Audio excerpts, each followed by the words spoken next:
Hi guys, Box here. So in my last video talking about Peacock Spider, I said something along the lines of, honestly, Peacock Spider is an okay boss. It's not the best, but it's not the worst. Ahem, Tidal Wyrm. And it was a surprisingly hot take. But I stand by my convictions, and I'm here to show you why I think Tidal Wyrm is the worst boss in Bug Fables. But first, a word from today's sponsor, Zora of the Bug Fables Amino. Personally, I say it And with that, let's get on to the video. First, what makes a good bounty boss? Something I wish I did better with the Peacock Spider video is compare it with the best bounty boss in the game, False Monarch. So what does False Monarch have that all bounties should have? Strong attacks, debuffs, good summons, and good buildup.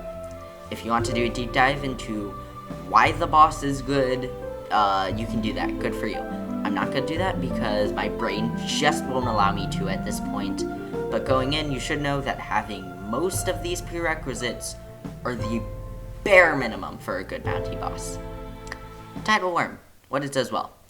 This is going to be a quick segment, so let me blast through it. Stream Mountain is a fun mini dungeon and is pretty well designed. It also, there's a typo on the wiki, but just the boss sort of led to the discovery of Smoke Glitch. More of that in another video, just wait, okay. The idea for the gimmick is actually pretty cool. Okay, now let's move on to Tidal Wyrm, what it does bad. Okay, buckle up, you're gonna be here a while. Tidal Wyrm's attacks are weak in easy mode. The droplet is the most predictable attack in the game. I can perfect block it every single time. That's not a joke, I can perfect block it every single time. And this is coming from the guy who can barely block seedlings half the time. And his attacks are still pretty bad in hard mode. They're still pretty weak compared to a lot of other attacks, especially considering he only has 3 attacks and a summon ability. One of the summons, Water Strider, is weaker than Peacock Spider summons and can be completely ignored when it goes into the air. Abhorrent Numres makes it easy to cheese with bows, bombs, and needles. There is no build-up, just water puzzles, and then Tidal Wyrm appears out of nowhere. Not a debuff in sight except for diving spiders, which have predictable attacks anyway, and also it's just poison, so like that's not really a debuff at this point. The gimmick, while a cool idea, is executed poorly. The tail has a so the way that works, the tail has a separate HP pool, and while the tail has a defense, Hurricane Toss just murders the tail, especially considering you can get Antlion Jaws in Stream Mountain, which means that it makes the fight even easier because you can just cleave through the tail defense. So, how to make Tidal Wyrm better? As bad as this boss is, it can be saved. Here's how. Change the tail to have less HP, but have a question mark defense like Menders or Golden Seedlings, so it can't be cheesed with ridiculous damage setups. Give it more damage or more attacks. Both would be preferable, but I just don't care at this point. Please, God, just do one of them. Give it a debuff. I made a custom debuff for it that I spent like 10 minutes on. Drenched. Afflicted party member does 1 less damage to enemies with defense. This wouldn't affect the tail if it has question mark defense like I said earlier.